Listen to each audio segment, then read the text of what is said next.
China High-Level Media Forum. This afternoon, representatives of media from both countries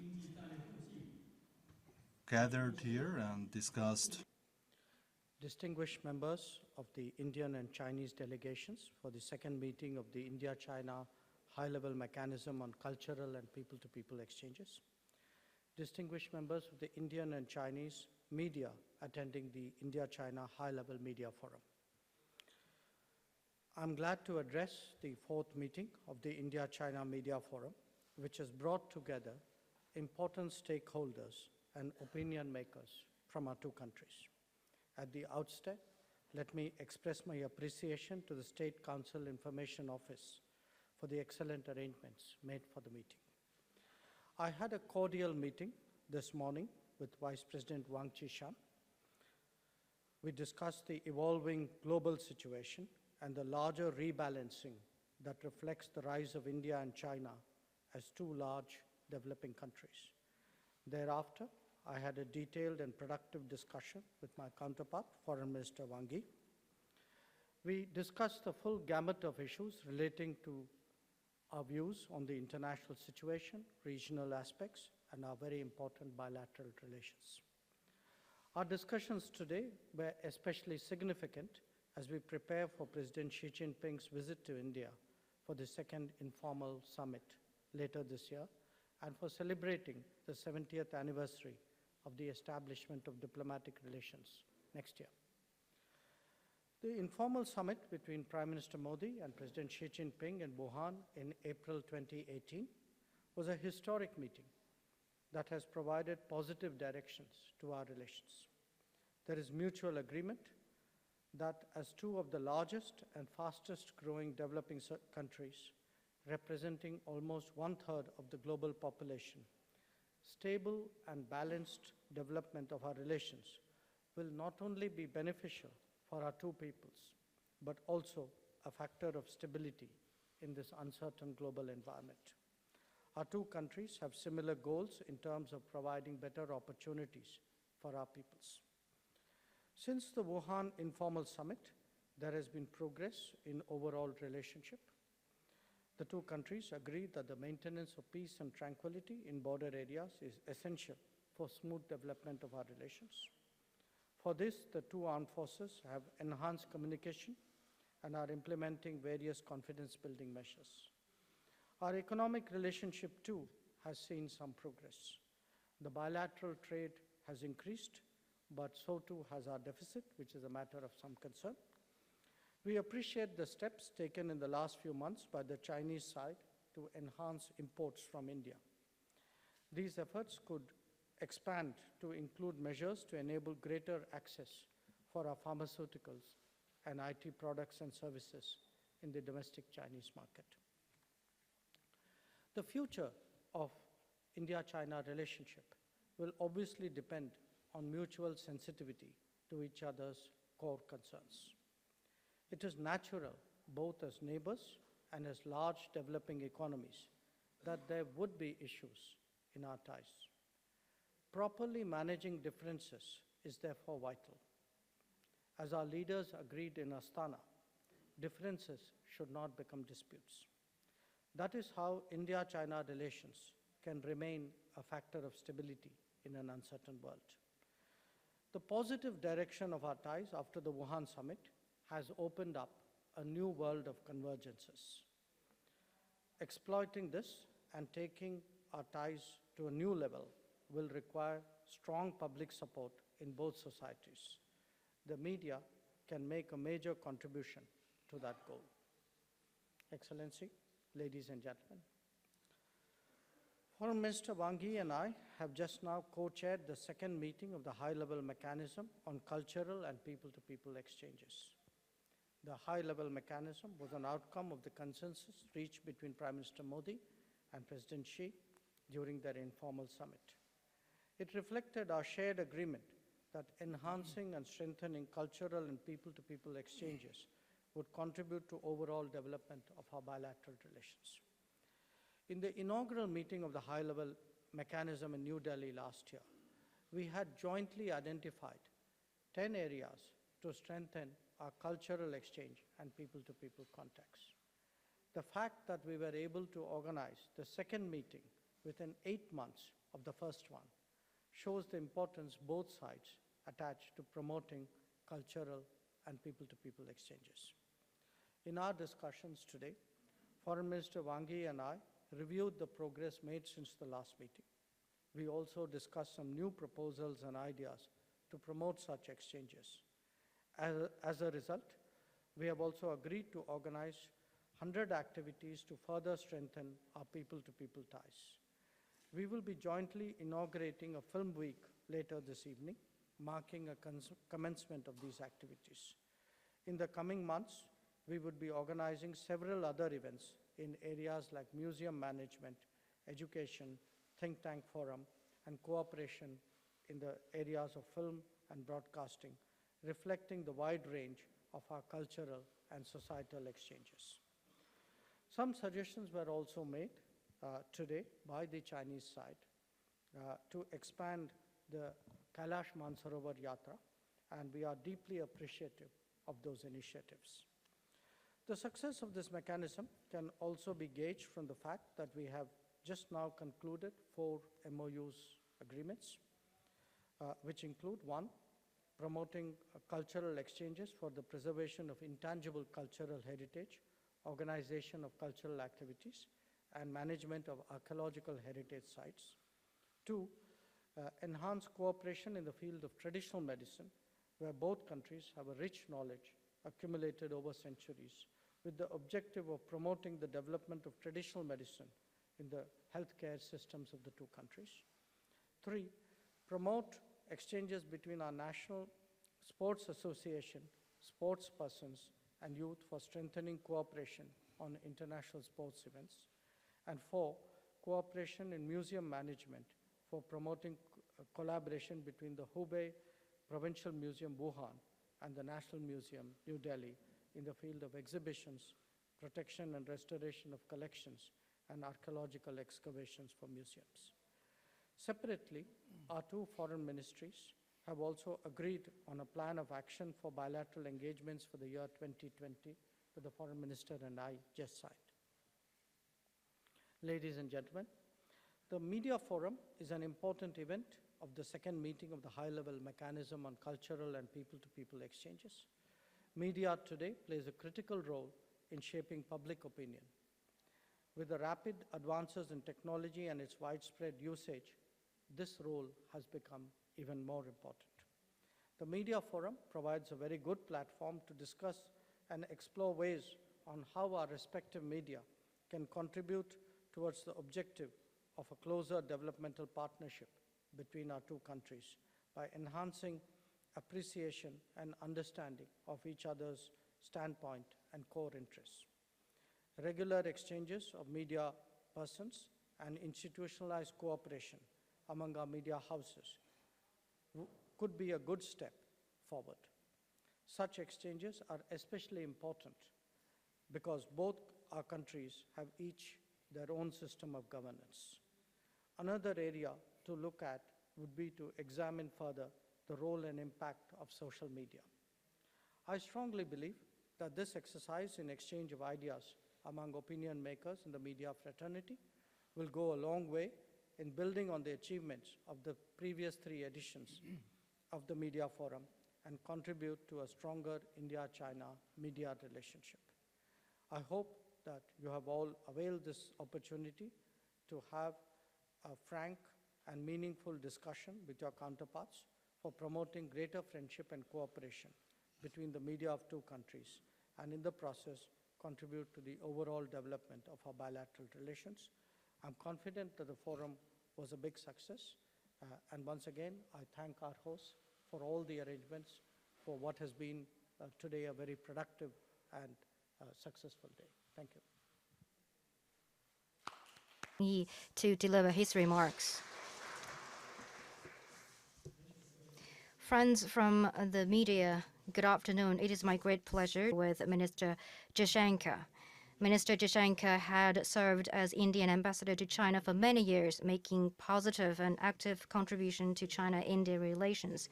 This is his first visit to China after he took office as the foreign minister. Welcome, Excellency. This morning, Mr. Minister and I held official talks during which we had an in-depth exchange of views on bilateral relations and international and regional issues of shared interest. We are of the view that as the two major developing countries and emerging economies with 1 billion people each, observance to the 5 principles of peaceful coexistence, friendly relations between China and India fully serve the fundamental long-term interest of both countries and both peoples. It also will make our further contribution to world peace and human progress. We are of the view that guidance provided by our leaders is the most important guarantee for the growth of China-India relations, the most important political guarantee. It is especially important to maintain high-level engagement momentum, in particular, make good preparations for the second informal summit to ensure that China-India relations will continue to move forward along the right direction. We are of the view that to ensure the success of this high-level mechanism on people-to-people and cultural exchanges, the strategic economic dialogue, financial dialogue, and other important institutionalized dialogues are very important. We need to strengthen our cooperation mechanisms, including more defense exchanges, so that we can build more practical results. We're of the view that we need to further deepen our practical economic and trade cooperation. China appreciates India's concerns over trade imbalances, and we stand ready to continue to provide facilities to Indian exports to China. At the same time, we need to think more broadly and expand cooperation in investment, industrial production, tourism, border trade, and other areas, so that we can achieve overall balance in our economic and trade relations. We are of the view that we need to abide by the UN Charter, respect sovereignty and territorial integrity of all countries, and to properly address relevant disputes through dialogue.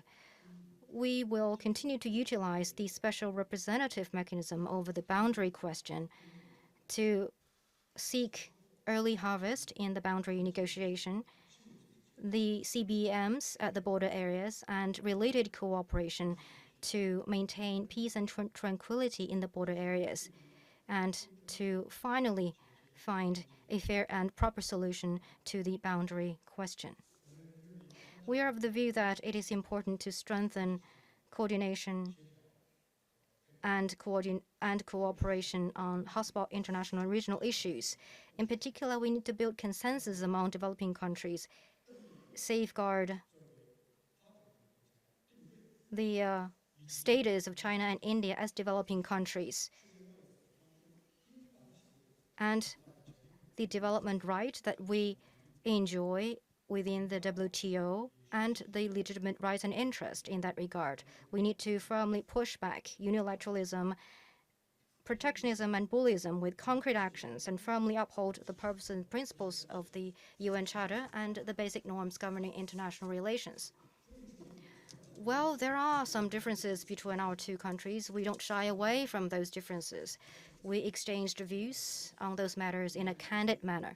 Regarding the recent tensions between India and Pakistan, we made clear China's concerns on the issues that involving China's sovereignty and rights and interest. We also stated China's principled position. This afternoon, together with Minister Jaishankar, we co-chaired the second meeting of the high-level mechanism on people-to-people exchange. This mechanism was established as part of an important agreement reached by President Xi and Prime Minister Modi. It is a creative step to show up popular support. Leading officials from over a dozen departments and ministries attended the meeting, and together we reviewed the progress made since the first meeting in this particular area, and we explored together the future plans for cooperation. And let me summarize our discussion into 5 consensus. First, we both believe that to strengthen people-to-people exchanges, it is important to be result-oriented and build common understanding. Through the effective mechanism, we can carry forward our traditional friendship to the general public and translate the leaders' consensus into real action and strengthen the momentum of people-to-people exchange so that we can have sustained driving force for China-India relations. Second, we both believe that to strengthen people-to-people exchanges, we need to be inclusive and build common ground while minimizing differences. Internationally, there are some people that are trumpeting clash of civilizations, and they are trying to politicize cultural differences. It is even more important that we join hand to write a new chapter that our two civilizations coexist in harmony with mutual respect, and we jointly drive progress in Asia and for humanity. Third, we both believe that we need to have careful design and create some premium products. Today, our ministries and departments have put forward a lot of constructive initiatives and proposals. Let me give you a few examples. Minister Jashanka also mentioned that almost all Indian people want to pay pilgrimage to the Kailash and Mansarovar. The Chinese government, in particular the local government in Tibet, have been working to provide facilities for that. And that pathway has increasingly become a pathway of friendship. And today, some officials propose that we can co-produce a documentary on the pilgrims so that we can tell a good story of our traditional friendship. Another example is that to carry forward Dr. Cotton's and advocate the internationalism that he represents, China and India have put together joint medical team. On a regular basis, the medical workers will go to remote areas in both countries to provide treatment to the local people and promote their fitness and wellness. And it is our hope that our media agencies present here today can follow up on that initiative and to help us spread the story of our friendship today. In addition, the youth department proposed today that we will hold an young entrepreneurial forum. That is very important, and I hope that you will pay more attention to that, because this will mean a story that is future-oriented. And today we have signed a number of agreements on people-to-people exchanges. We have already held, and we are going to host a series of side events. This high-level media forum just concluded is one part of that. And we need to have creative forms, have clear priorities to make sure that the outcomes of each meeting of this mechanism will be duly translated into reality. Well, in principle, we have agreed that starting this second meeting, or taking this opportunity, we can kick off the 100 people-to-people exchange activities. This initiative is geared for the celebration of next year's 70th anniversary of our diplomatic relations and create more highlights. I'm sure that these 100 activities will create a boom in our people-to-people exchange. Fourthly, we both believe that we need to really involve the people and be future-oriented. We need to put in place a new framework that involves the government and the general public with multiple players so that our two peoples can really take ownership of our people-to-people exchange. The future of our relations is at the hand of our young people, so we need to encourage more young Chinese and Indians to get involved in the cause of China-India friendship so that they can carry on this friendship to future generations. Fifthly, we both believe that we need to make tireless efforts in this regard. In recent years, there is really a robust increase in our people-to-people ties. Last year, 1.04 million visits were made between our two countries. But compared to our 2.7 billion people, and as we are two important neighbors to each other, I think everybody would agree that 1 million is still a moderate figure, and there is big room to tap. And plus, we have already had a lot of good ideas that are waiting to be translated. So we need to think creatively and keep working. While taking this opportunity, I'm extending my congratulations to the successful conclusion of the Media High-Level Forum. Since 2013, this forum has been serving as the highest level and largest institutional exchange platform for the media between our two countries. It has facilitated mutual understanding and cooperation in this regard. It has become a brand in this area. China-India relations is rooted among the people and people's interaction. The media is an important bond, bringing our two peoples closer together. Prime Minister Modi and President Xi attach great importance to our media relations, and they encourage more reports from our media agencies on the positive achievements in China-India relations and to create an objective and amiable media environment. So we need to act on our leaders' consensus, further strengthen media cooperation so that our friendship can become the mainstream opinion and can provide positive energy in the comprehensive development of our relations. This year, we celebrate the 70th anniversary of the founding of the new China. China is marching toward the two centenary goals. India is also pushing forward its reform agenda and is striving to build a new India.